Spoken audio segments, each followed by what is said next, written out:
Hello and welcome everyone to Once in a Six Side. If you're new to the channel, I make videos about 3D printing and tabletop war games, and in this one, we're going to be reviewing a Patreon miniature subscription where you get STL files for 3D printing.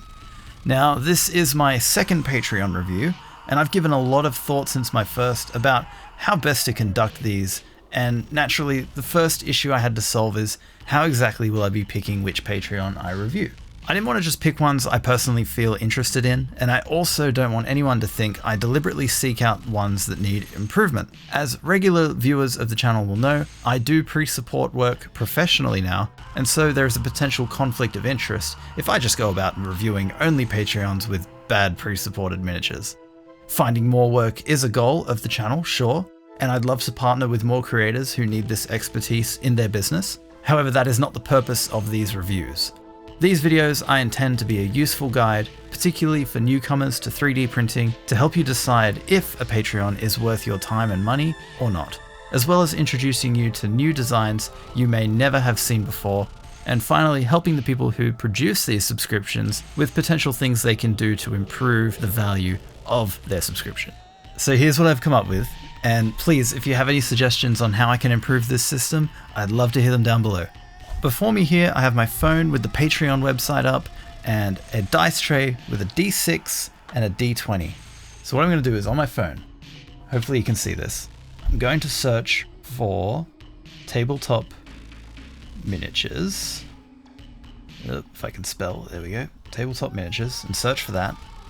Okay, so as you can see, there is loads of results and pages upon pages of them.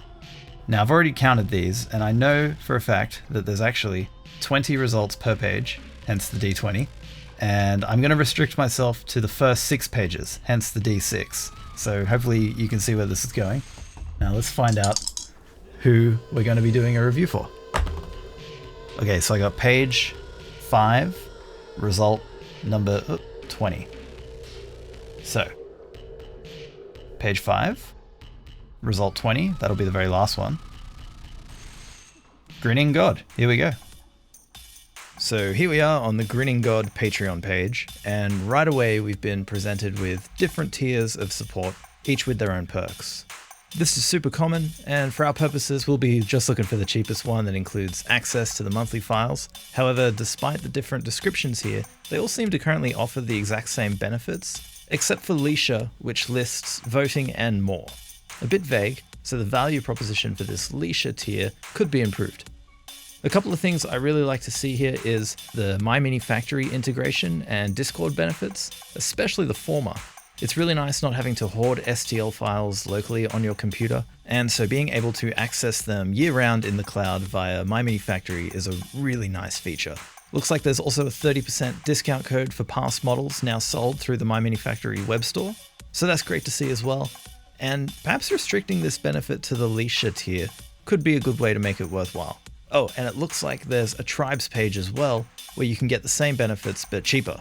And I believe the creators keep more of their earnings via tribes, but don't quote me on that, I'm not 100% sure. I do know Patreon fees can be eye-wateringly high. Grinning God looks to be creating miniatures for fantasy and science fiction role-playing games with an emphasis on monsters, characters, and props. And can I just say right off the bat, thank you, Grinning God, for actually showing us what we will get if we sign up. Because there are so many Patreons that just don't even do that much. Everything is blurred out and it's like, subscribe to see the content. And well, no, I'm not going to subscribe if I don't know what it is I'm getting. You know what I mean? So this is really nice that these posts are public. Oh, I absolutely love this Desert Planet release from February. It looks incredible.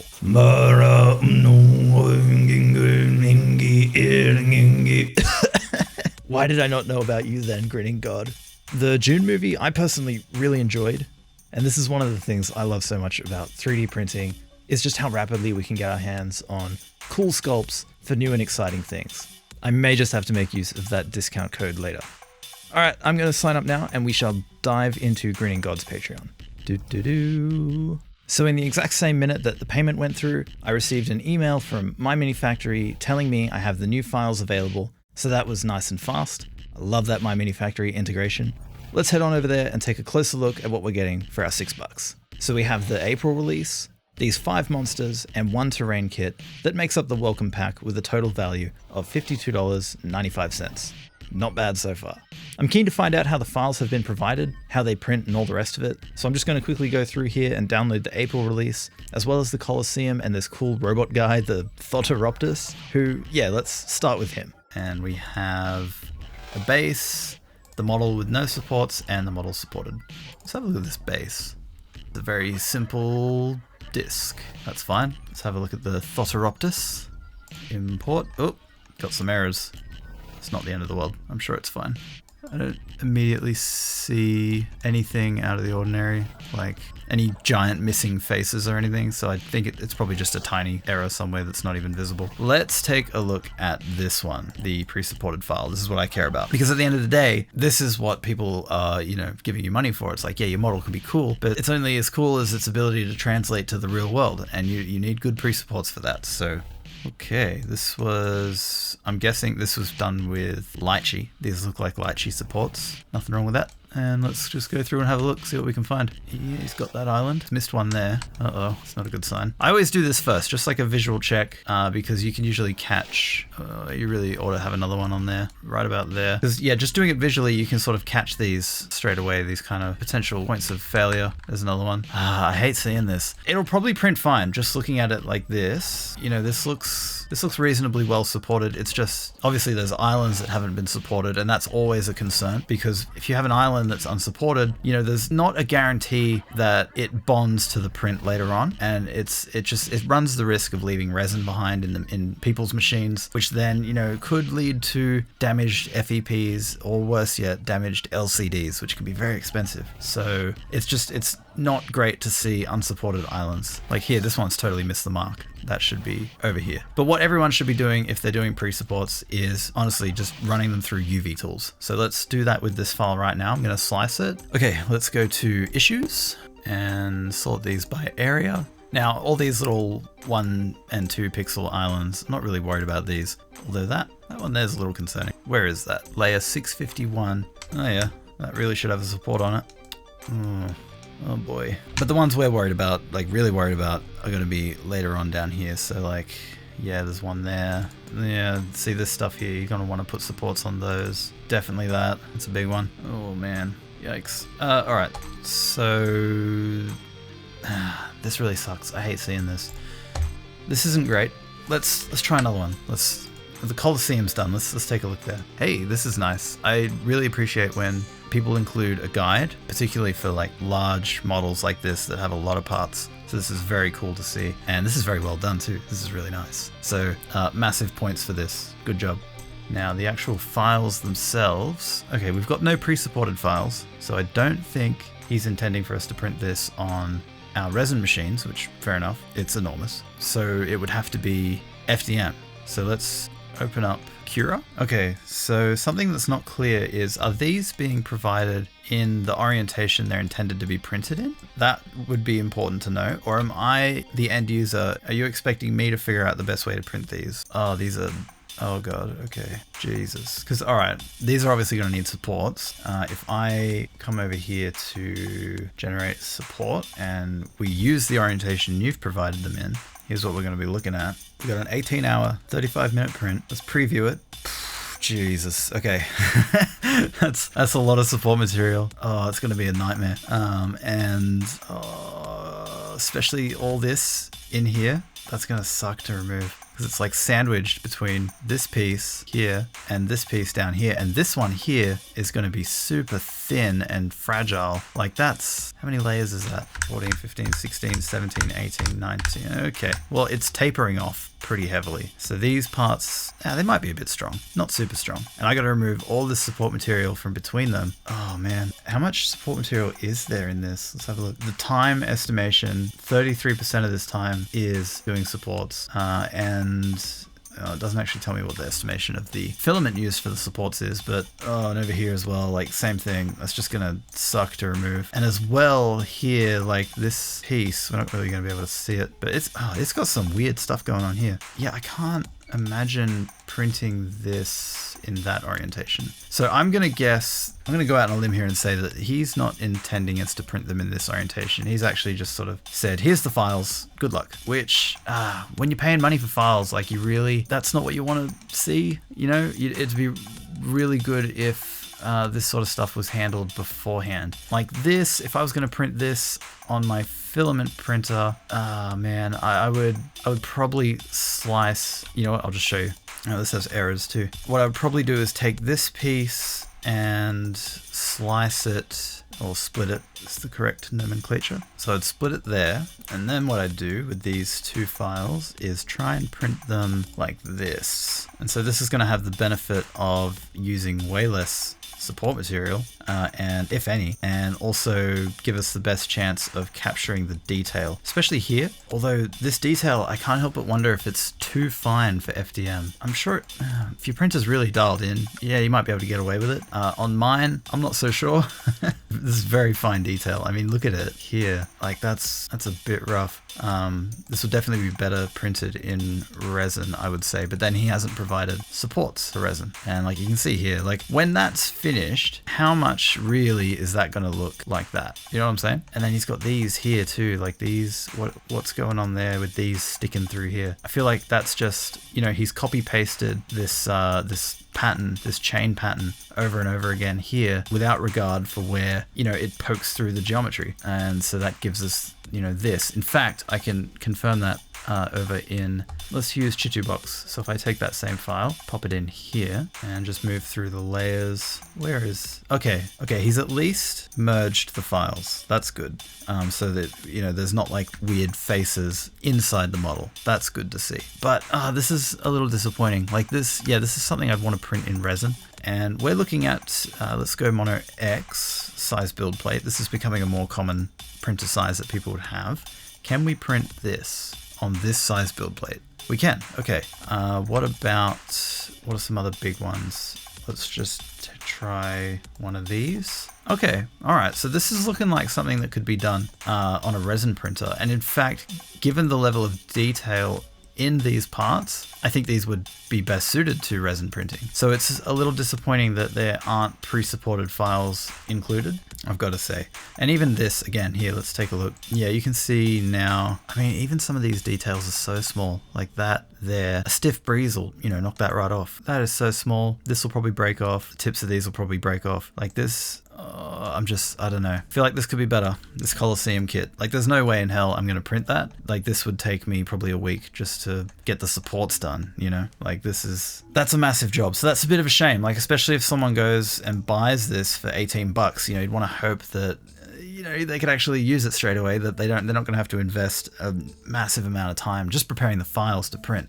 Like that's kind of unfortunate. But the fact you include it in your welcome pack, you know, which was only $8.50 and getting this month's release, it's not the worst thing in the world, but still, I would like to see an improvement there. Speaking of April, it is now done, so we can take a look. Maybe things have improved. Here we go. Okay, immediately, something I don't like about this is just the organization. Just every single file has just been dumped in this one folder. I'd really like to see this separated out into subdirectories. You know, you have a subdirectory for your pre-supported files. You have a subdirectory for your unsupported files. You have a subdirectory for your Lychee files. You have a subdirectory for your renders, or I'm okay with if you put the renders in the main directory along with your subdirectories. But this is confusing. There's a lot to take in here, but let's just start with the renders. Let's have a look through these. So this is nice. I like this. Got a cool dragon.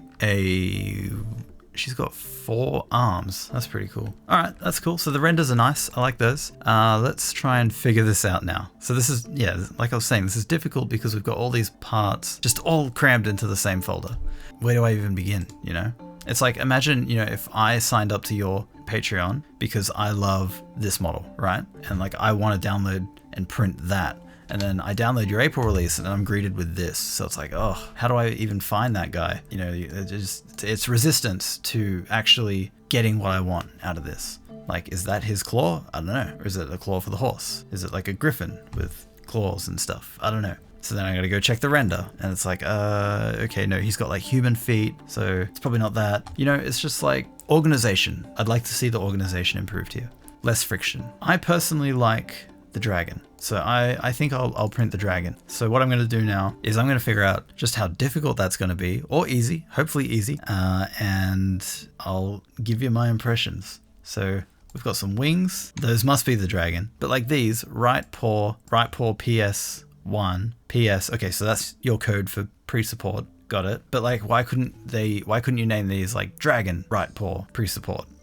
Or why couldn't they all be in a folder called, you know what? I'm just going to do it right now just for my own sanity. I'm going to create a folder called dragon. Okay.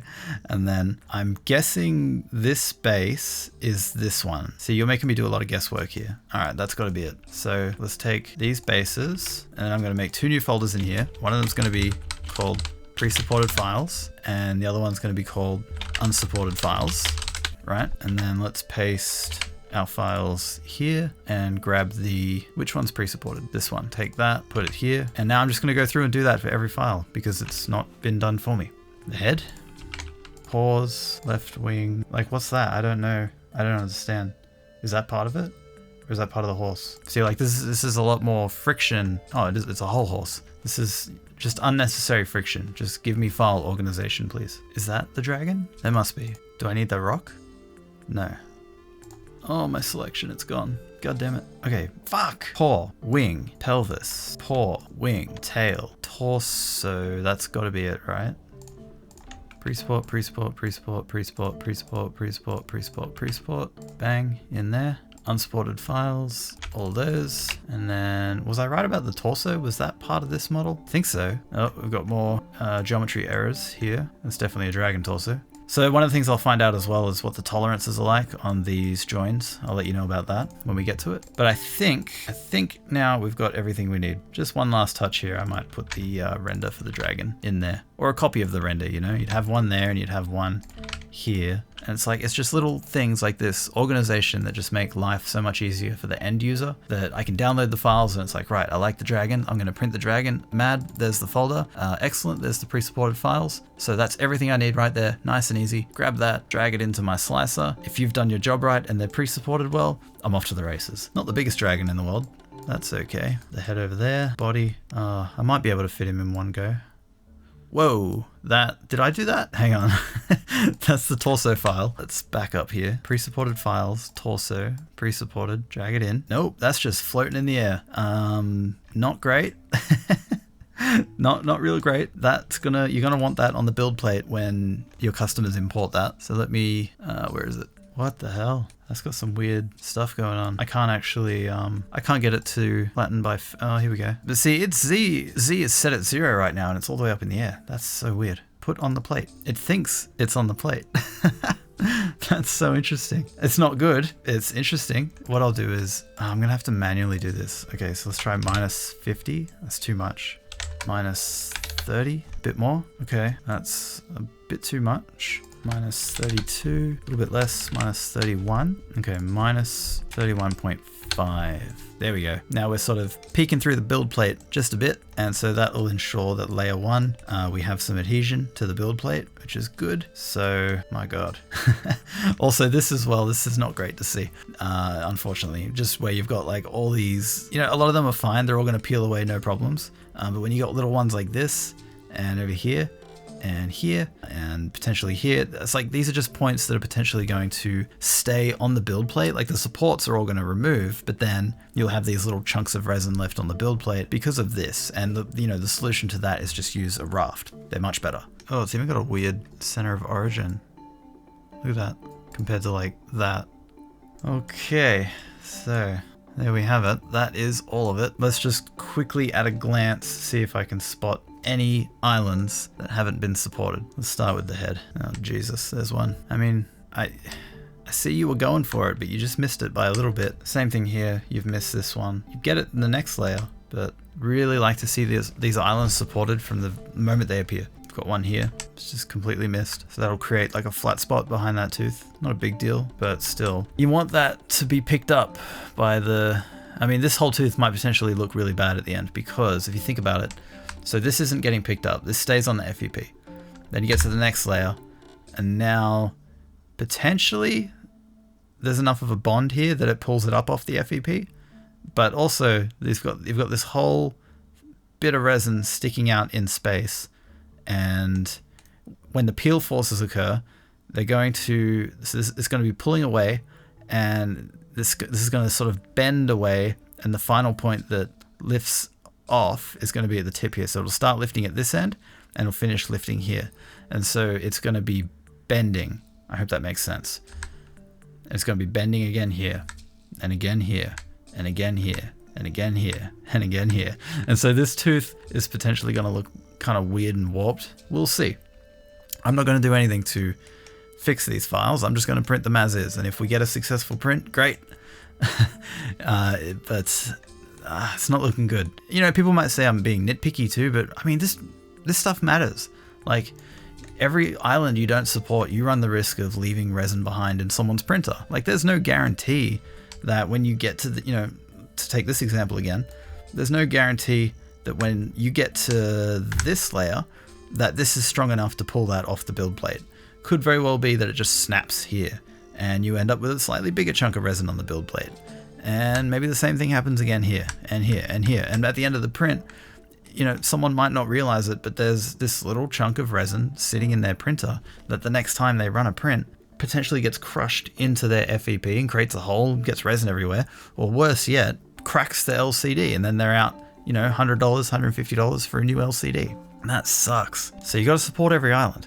I'm not going to recommend to Grinning God that he go out of his way and pay for someone to do pre-supports right now. He's already got, looks like, a basic understanding, and I don't think his business right now appears to be big enough that he could justify that expense. So I think it would be really worthwhile for this creator to invest a little bit more time and energy into getting supports done right. I have a very handy video on my channel that I just put out all about the core concepts of doing pre-supports. I highly recommend anyone interested in doing pre-supports go check that out, because that's going to be incredibly beneficial to understand the things I spoke about in that video. So let's just let's give this a whirl. Let's slice it, send it to the printer, and see what we come up with. Okay, so we mostly have what at first glance looks to be a successful print, and the supports are easy to remove and don't appear to be too thick or too thin. But upon closer inspection, we can see some of the problems I expected when assessing the files earlier. Let's start with the least egregious and most nitpicky problem. Because Grinning God chose not to use skates for his models, they don't come away easily from the build plate and leave lots of little pieces behind, like you can see here. I'm using a flex plate, so it's a bit easier for me, but if I wasn't, this would be absolutely painful to try and get these off with one of those little spatula blade things. Taking a closer look at the models, I started to notice some of the signs of unsupported or improperly supported islands, the most glaring of which is right here on the dragon's head, where both horns completely failed to print. One is just about missing entirely, and the other is roughly half printed, but reduced to a resin pancake. Some of the scales as well are deformed too from lack of support, and this is just really unfortunate to see. Thankfully, it looks like the rest of the parts all printed well enough to keep, with only minimal deformities on the odd scale or spine here and there from lack of supports. So what I'm going to have to do is resupport the head myself, print it again, and then I can put it all together. This head was challenging because really, whichever way you choose to orient it, you're either supporting a bunch of scales and spines and horns, or a bunch of teeth. I opted for teeth since there was less of them, and while they definitely suffered a little for it, the overall result here is much better. The joints too are all nice, everything fits really well together, so the tolerances are good. However, I noticed that the way they've been split, that the scales have just been cut clean through in some places. I'm not sure I'm a fan of that, given a lot of these scales are sort of free-floating up in the air at the tips, and so it looks like some of them didn't even make it into the final files because of this. Not a huge deal, but still it does strike me as a little careless. The base looks amazing with a good level of detail, however it suffers from a big teardrop-like deformation where the leading edge, closest to the build plate, was not sufficiently supported to maintain its shape while printing. The solution to this is to support the crap out of that edge, just pack it really tight with supports and it'll turn out good. See my complete guide to supporting minis for a demonstration of that. It's also a very heavy base that uses a lot of resin. I personally prefer bases with a recessed interior and rim around the edge. Overall, I'd say it's just an okay result. I've definitely seen a lot worse. Like, Grinning God is close here, don't get me wrong. The supports are easy to remove and didn't leave much scarring behind, and the prints are mostly successful. What has printed looks fantastic. There's just a bit more work needed to get these files up to a standard that is acceptable for sale. Grinning God, I hope you've saved all your Lychee project files, because for you, the only solution here, in my opinion, is to dedicate some time to trawling through your back catalog, validating every file with UV tools, and getting supports on all of those unsupported islands. Because as it stands right now, I can't recommend to the average user who's just looking for good quality pre-supported files to print to buy these models, due to the extra work required and the potential risk to their machines. Speaking of which, I decided it would be prudent to give my vat a clean after printing these models, and regrettably, I found a chunk of resin in there stuck to my FEP. So, case in point, these files are not good enough. Now, if I was someone just getting into 3D printing and didn't have this experience and know-how to spot the potential problems, I might not have known to check for this and potentially broken my machine on its next print. So this is why you've got to take as much care with your supports as you do with your sculpts. Because at the end of the day, the sculpt is just the marketing, it's the pre-supported files that are the product. Okay, one super quick paint job later and the dragon is complete. I'll release a follow-up video soon on how I painted this dragon, but for now, I gotta say, I think this looks absolutely fantastic. I have to commend Grinning God for his sculpting skills. It's very good, the detail is excellent, the assembly was easy, although I definitely glued that leg on wrong. Whoops. Now, do I think Grinning God is worth your time and money? Well, that depends. If you like the sculpts and you don't mind spending the time to edit these pre-supported files to get them up to a good standard, then absolutely, go for it. For $6, it's not exactly a huge financial decision after all. However, if you're just looking for a hassle-free printing experience, then unfortunately, this is not it. I'd say look elsewhere if you just need something reliable that you can send to the printer to have ready for game night. I think Grinning God has ticked a lot of the boxes, from his transparent Patreon page that shows you what you're getting before you even sign up, to the My Mini Factory integration and the cool sculpts. These are all excellent. However, the file organization is non-existent, and so that's going to annoy the OCD data hoarders amongst you, and just in general creates unnecessary friction when it comes to preparing and printing models. And the biggest negative is definitely the pre-supported files. Grinning God, if you can improve these two things, I think you've got a winning business here, but until then, I can't recommend these files for everyone. A big motivation for me to make these videos is to hopefully address this issue as a whole in our little hobby, as bad pre-supported files are by no means unique to Grinning God here. They are absolutely everywhere, and it can be a real minefield when all you want is to just print cool minis and not have any headaches. In fact, I think it says a lot about the state of this new 3D printed miniatures industry that I could literally roll dice and by pure chance land on a subscription with these problems. And so hopefully reviews like this can help push us toward a world where quality pre-supported files are the rule and not the exception. I want to see 3D printing continue to grow and find its way into the homes of more and more hobbyists, and the larger the library of quality files grows, the better the experience is going to be for everyone. So that's going to do it for this one. Thank you very much for watching all the way to the end, and I'm curious to know, what did you think of this video compared to my last Patreon review? Which style do you prefer? This one involved capturing a lot of real-time reactions rather than scripting and reporting on it later, so I'm curious to know if that's something you enjoyed or if you preferred the more scripted post-mortem style review.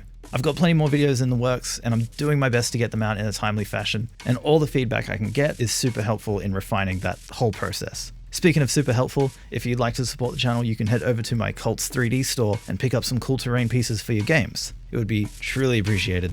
Alright, thank you, see you again soon.